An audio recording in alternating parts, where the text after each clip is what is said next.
Hello everyone. आज हम class 9 civics के एक बहुत इम्पॉर्टेंट टॉपिक को शुरू करने जा रहे हैं जिसका नाम है वर्किंग ऑफ इंस्टीट्यूशंस। थोड़ा पर्सनली होके सोचते हैं, ठीक है। मान लो आप सुबह उठे, आपने देखा एक गवर्नमेंट ऑर्डर आया है क्या कि सेंट्रल गवर्नमेंट जॉब्स में जो एसएससी या फिर यूपीएससी के बाद क्लियर करने के बाद अपॉइंट होते हैं, that is central government jobs, इस जॉब्स में ओबीसी कैटेगरी उसके लिए 27% रिजर्वेशन होगा। ओके, आपके दिमाग में तुरंत एक क्वेश्चन आएगा, हाउ, इतना बड़ा डिसीज़न आखिर हुआ कैसे? क्या सिर्फ एक सिंगल आदमी ने ये सारा डिसीज़न ले लिया या फिर कोई प्रॉपर प्रोसेस होता है? सोचना तो बनता है ना। तो चलिए स्टेप बाय स्टेप समझते हैं सिंपल लैंग्वेज में कि ये डिसीज़न कैसे लेते हैं, कौन इस पे साइन करता है, या फिर ये एक सिंगल पर्सन का प्रोसेस है या फिर इसके पीछे एक पूरी थ्योरी है। सब कुछ हम आज इस वीडियो में जानेंगे। तो चलिए शुरू करते हैं। हमारा फर्स्ट टॉपिक है how is a major policy decision taken. इसमें सबसे पहले तो बताया गया है कि डेमोक्रेसी में कोई भी बड़ा डिसीज़न जो होता है वो एक इंसान का पर्सनल फैसला नहीं होता, उसके पीछे एक पूरा प्रोसेस होता है। मीन्स पूरी एक कमीशन होती है, स्टेप बाय स्टेप सब प्रोसेस होते हैं, उसके बाद ही कोई डिसीज़न फाइनल होता है। एग्जाम्पल से समझते हैं। मंडल कमीशन ने 1990 में गवर्नमेंट ने डिसाइड किया था कि ओबीसी कैटेगरी है जो, उसके लिए 27% रिजर्वेशन होगा। ये भी एक दिन का डिसीज़न नहीं था कि हाँ आज हमारा मन किया और कल हमने डिक्लेयर कर दिया कि हाँ भाई रिजर्वेशन होगा, ऐसा नहीं है। इसके पीछे बहुत सारे इंस्टीट्यूशंस का रोल था जिन्हें मैं स्टेप बाय स्टेप आपको बताऊंगी। तो चलिए शुरू करते हैं। सबसे पहले तो इसमें प्रॉब्लम्स को आइडेंटिफाई किया जाता है, जैसे बैकवर्ड क्लासेस हैं जो उनकी रिप्रेजेंटेशन कम है, ठीक है। सेकंड, मिनिस्ट्री रिसर्च करके अपनी एक पॉलिसी का ड्राफ्ट बनाती है कि चीज़ें ऐसे ऐसे होनी चाहिए या फिर हम ऐसे कर सकते हैं, ये सब। थर्ड वन इज़ ये जो ड्राफ्ट कैबिनेट मीटिंग में जाता है ना, वहाँ प्राइम मिनिस्टर और काउंसिल ऑफ मिनिस्टर्स जो हैं वो सब मिल के डिसाइड करते हैं कि हाँ ये सही है, ये करना चाहिए या नहीं। इसके बाद है फिर प्रेसिडेंट होते हैं जो हमारी कंट्री के, वो डिसीज़न को एक फॉर्मल अप्रूवल देते हैं। नेक्स्ट वन, गवर्नमेंट ऑर्डर जारी होता है, जैसे जीओ वगैरह निकालते हैं ना गवर्नमेंट ऑर्डर अप्रूव होने के बाद कोई चीज़, वैसे। देन आता है डिपार्टमेंट्स जो हैं अलग अलग, जैसे फॉरेन मिनिस्ट्री हो गई, एग्रीकल्चर डिपार्टमेंट हो गया, ऐसे अलग अलग जो डिपार्टमेंट्स हैं वो इस ऑर्डर को इम्प्लीमेंट करते हैं, अपनी अपनी स्तर पर इसको अप्लाई करते हैं, ठीक है।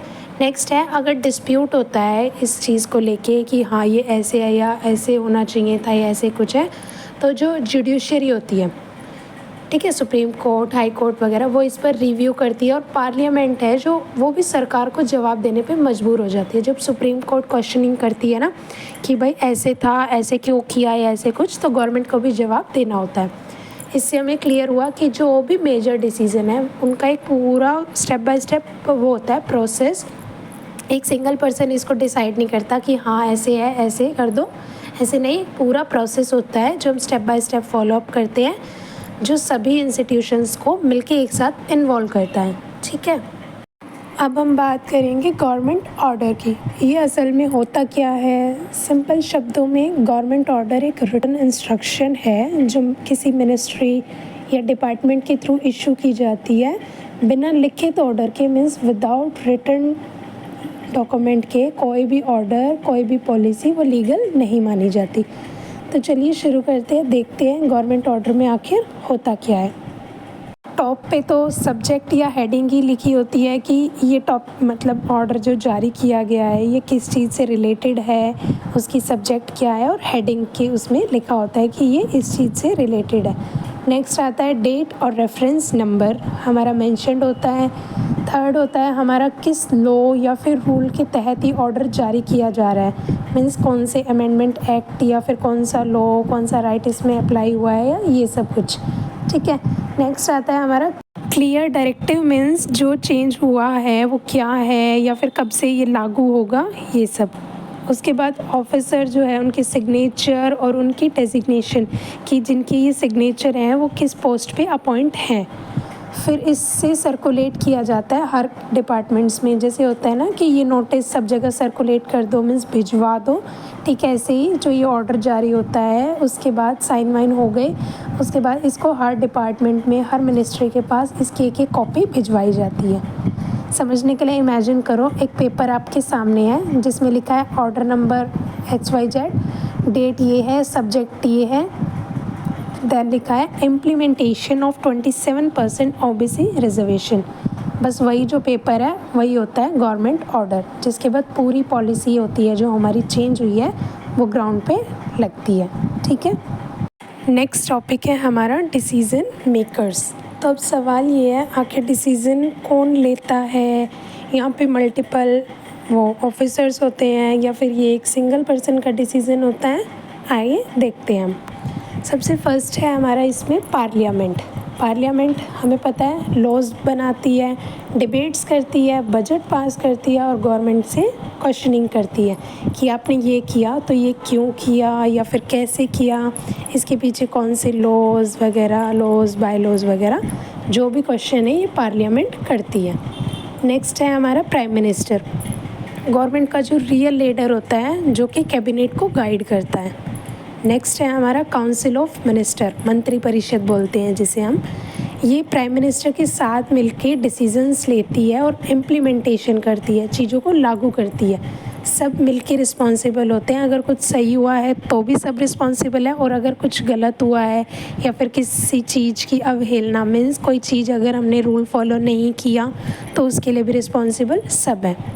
नेक्स्ट है हमारा प्रेसिडेंट, फॉर्मल हेड है ये हमारे स्टेट का, जो कैबिनेट की एडवाइस पर अप्रूवल देते हैं, बिल्स वगैरह पर साइन करते हैं। आपने सुना होगा ना, कोई भी बिल पास करने के लिए जो लास्ट सिग्नेचर हैं वो प्रेसिडेंट के लगते हैं।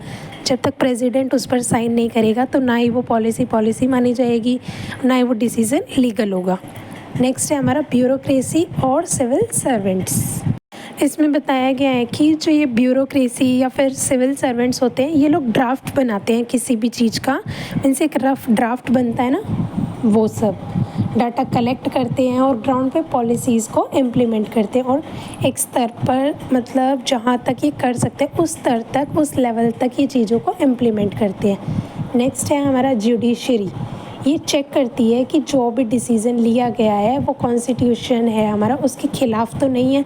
कॉन्स्टिट्यूशन में जो जो चीज़ें जिस तरीके से मेंशन है कि ये चीज़ों की फॉलो अप करनी चाहिए, इस चीज़ की हमें फ्रीडम है या इस चीज़ की हमें रिस्पेक्ट करनी चाहिए, उसके सारे जो भी रूल्स हैं कॉन्स्टिट्यूशन के उन सबको ये फॉलो कर रही है या नहीं। जुडिशियल रिव्यू का पावर, जो जुडिशियल रिव्यू बोलते हैं, न्यायिक समीक्षा, इसका पावर इसी के पास है। अगर इन्होंने बोल दिया कि ये चीज़ इसके खिलाफ की गई है इसमें, तो वो चीज़ वहीं कैंसिल हो जाएगी।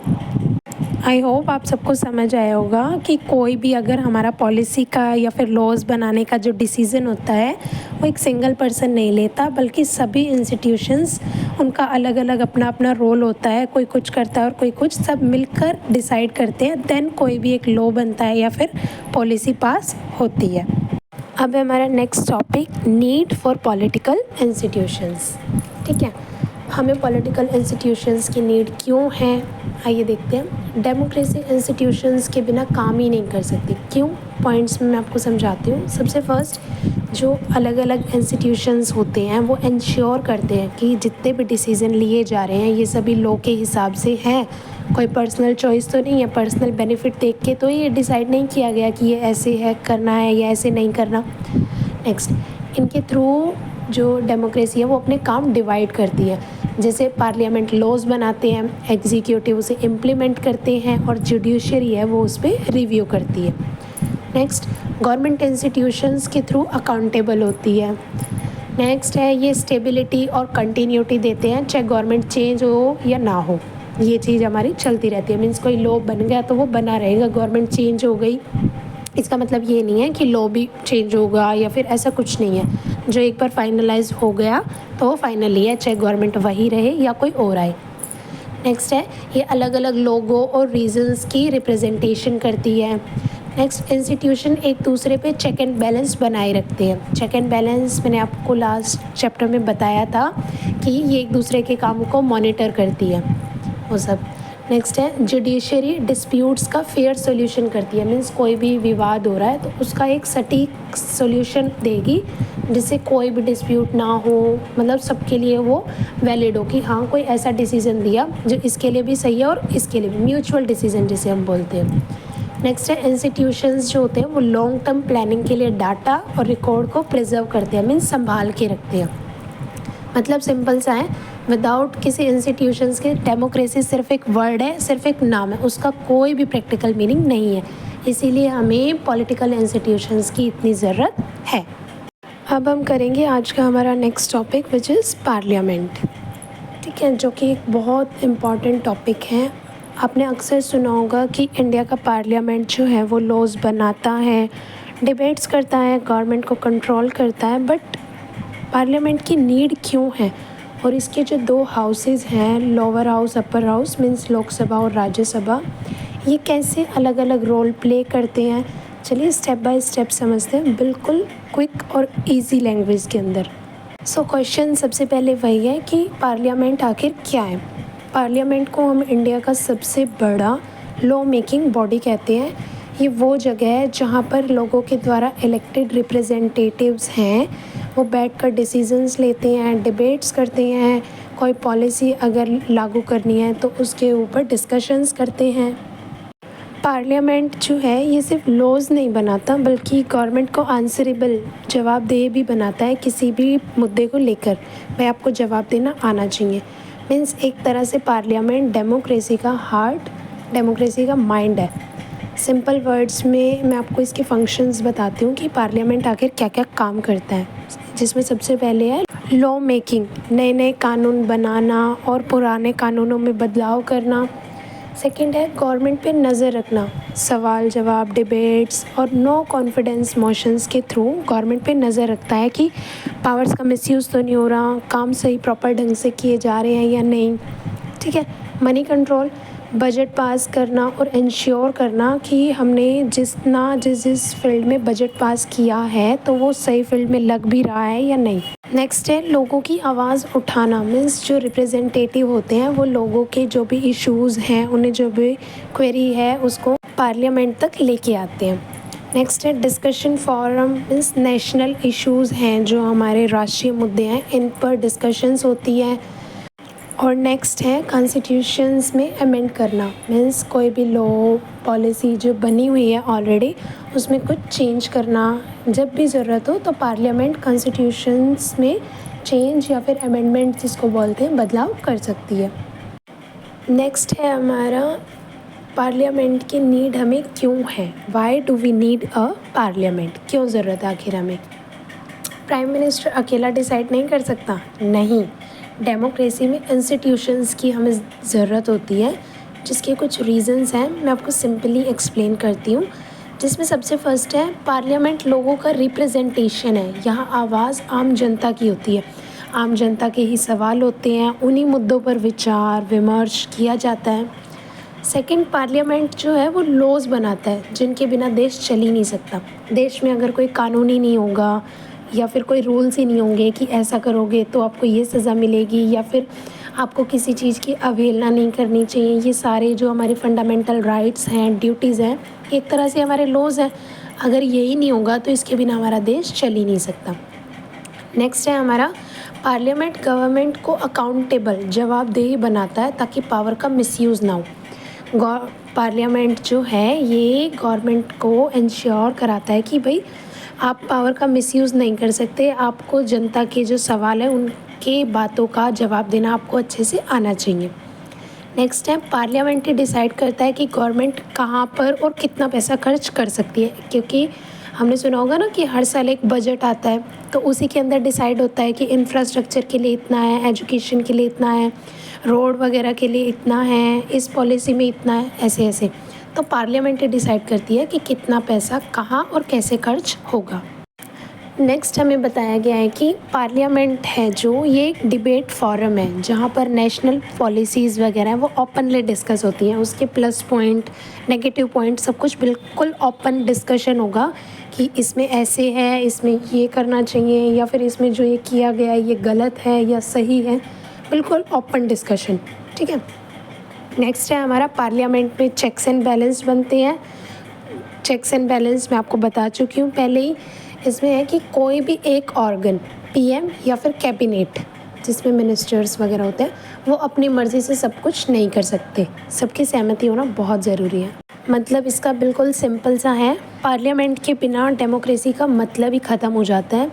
ये गारंटी देता है इस बात की कि government of the people, by the people and for the people, ये चीज़ है जो हमारी ये सच में एग्जिस्ट करे, सिर्फ कहने के लिए नहीं। आज का हमारा लास्ट टॉपिक है 2 houses of parliament. As we know parliament के 2 हाउसेज होते हैं, लोकसभा और राज्यसभा। ये दोनों अलग अलग है बट दोनों एक साथ बैलेंस बना के चलते हैं, ठीक है। फर्स्ट है लोकसभा, सेकंड है राज्यसभा। लोकसभा को हम हाउस ऑफ द पीपल भी कहते हैं और राज्यसभा को काउंसिल ऑफ स्टेट्स। तो पहले मैं आपको बताती हूँ कि लोकसभा क्या होती है। लोकसभा को हम डायरेक्टली जनता की आवाज़ कह सकते हैं क्योंकि इसके मेंबर्स आम जनता के द्वारा इलेक्ट किए जाते हैं। इलेक्शंस होते हैं, जो सिटीजन्स होते हैं वोट डालते हैं और अपना रिप्रेजेंटेटिव इलेक्ट करते हैं, ठीक है। मेंबर्स की मैक्सिमम स्ट्रेंथ 552 है, मीन्स 552 जो पर्सन है वो इलेक्ट हो सकते हैं। टाइम टेन्योर इसका 5 साल का होता है, पर प्रेसिडेंट इसे डिज़ोल्व भी कर सकता है। मान लो अगर कोई जो कैंडिडेट है वो बहुत रूल्स ब्रेक कर रहा है या फिर बीच में उसने करप्शन बढ़ाना शुरू कर दिया, मीन्स वो बोलते हैं ना कि रिश्वत वगैरह ले रहा है, तो ऐसे केसेस में प्रेसिडेंट उसे हटा भी सकता है। लोकसभा का हेड होता है स्पीकर। मनी बिल्स होते हैं जो सिर्फ वो लोकसभा में ही इंट्रोड्यूस हो सकते हैं। लोकसभा ज़्यादा पावरफुल है बिकॉज गवर्नमेंट बनाता है ये और उसको गिराता भी है थ्रू नो कॉन्फिडेंस मोशन, ठीक है। अब बात करते हैं हम राज्यसभा, जिसको हम काउंसिल ऑफ स्टेट्स भी कहते हैं। काउंसिल ऑफ स्टेट से हमारा मतलब है कि राज्यसभा को हम राज्य की आवाज़ कह सकते हैं क्योंकि इसके जो मेंबर्स होते हैं वो स्टेट लेजिस्लेटिव असेंबली इलेक्ट करते हैं, जिसकी मैक्सिमम स्ट्रेंथ मीन्स इसमें कितने मेंबर्स हो सकते हैं 250, जिसमें 12 मेंबर प्रेसिडेंट खुद नॉमिनेट करता है, जो कि होते हैं literature, art, science, social service में स्पेशल कंट्रीब्यूशन जिनका वो पर्सन्स, और बाकी इलेक्ट होते हैं, ठीक है। राज्यसभा एक परमानेंट बॉडी है, ये डिसॉल्व नहीं होती। हर 2 साल में 1/3 मेंबर रिटायर हो जाते हैं, मीन्स 250 है, इसके जो 1/3 मेंबर होंगे वो हर 2 साल बाद रिटायर हो जाएंगे। इसका हेड होता है वाइस प्रेसिडेंट, जो कि एक्स ऑफिसो चेयरमैन भी होता है। फाइनेंशियल मैटर्स होते हैं जो, उसमें राज्यसभा कम पावरफुल है, बट जो लॉ मेकिंग्स होते हैं, डिस्कशंस होते हैं, इसमें दोनों हाउसेस इक्वली इम्पॉर्टेंट है, ठीक है। और अगर अब हम इसको इकट्ठा देखें तो लोकसभा और राज्यसभा जो है ये दोनों मिलकर पार्लियामेंट बनाते हैं और प्रेसिडेंट भी पार्लियामेंट का ही एक पार्ट होता है। दोनों हाउसेस का जो कॉम्बिनेशन है वो ये इंश्योर करता है कि आम जनता की आवाज़ भी सुना जाए और स्टेट्स का इंटरेस्ट भी प्रोटेक्ट किया जाए। तो अभी के लिए इतना ही। इस चैप्टर के बचे हुए टॉपिक्स हैं वो हम कल इसी वीडियो के नेक्स्ट पार्ट में करेंगे। तब तक के लिए stay tuned, stay happy and don't forget to like, share and subscribe to my YouTube channel which is back to school. Bye bye.